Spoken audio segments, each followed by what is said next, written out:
délimitation des territoires de village. Grands Atri, le bon élève. La totalité des 23 villages que compte la sous-préfecture de Grands Atri, soit 100%, a été entièrement délimitée et bornée avec un arrêté ministériel. Seul un village est en attente de l'arrêté. L'heureux constat a été fait ce mardi 18 octobre 2022 par la mission de l'Agence foncière rurale conduite par son directeur général adjoint, M. David Loué. Cette mission s'inscrit dans le cadre de la vaste campagne de renforcement de l'information et d'échange avec les populations de la région de la Nawa.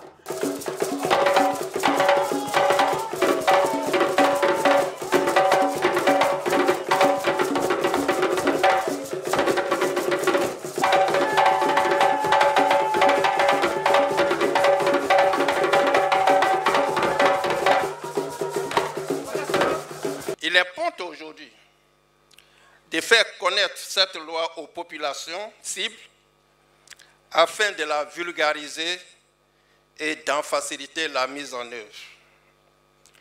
Cela est d'autant plus important que, depuis son adoption en 1998, les personnes concernées par son application, qu'elles soient des zones urbaines ou des zones rurales, connaissent peu ces dispositions.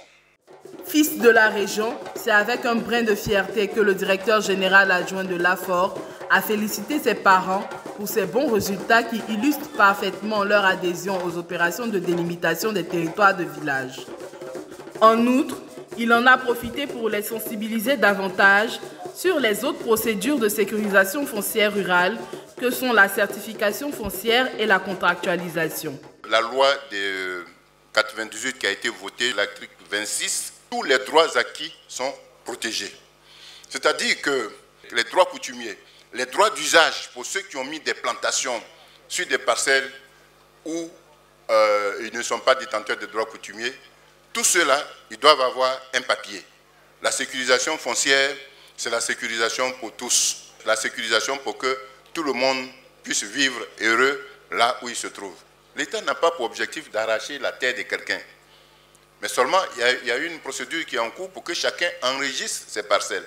Donc forcément, ça commence à un moment donné et ça doit finir à un moment donné. On ne peut pas dire, laissons comme ça jusqu'à... et puis on ne sait pas. Il faut qu'à un moment donné, ça soit fait.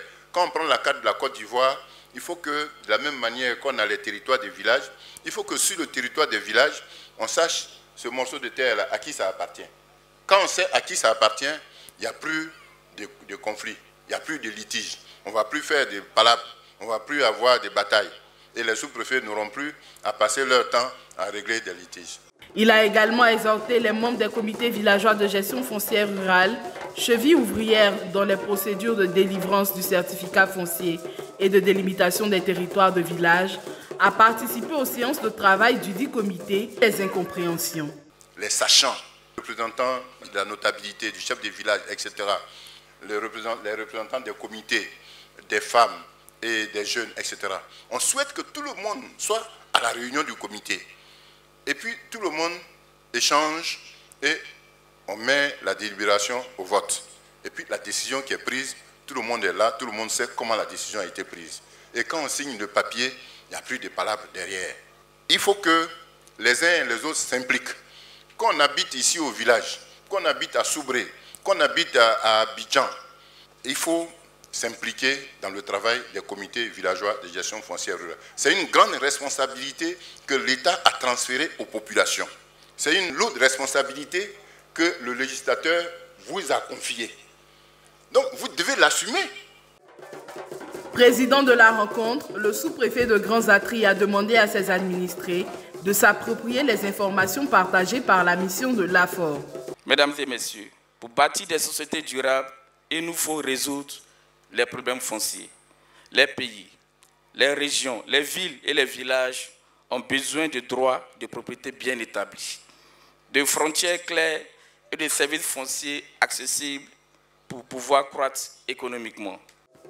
La procédure d'obtention et le coût jugé inaccessible du certificat foncier, le délai de 10 ans supplémentaires accordé aux détenteurs de droits coutumiers pour mettre en valeur leurs parcelles, La question des rapports entre les villages installés et leurs tuteurs sont quelques-unes des nombreuses préoccupations soulevées par les populations au cours des échanges.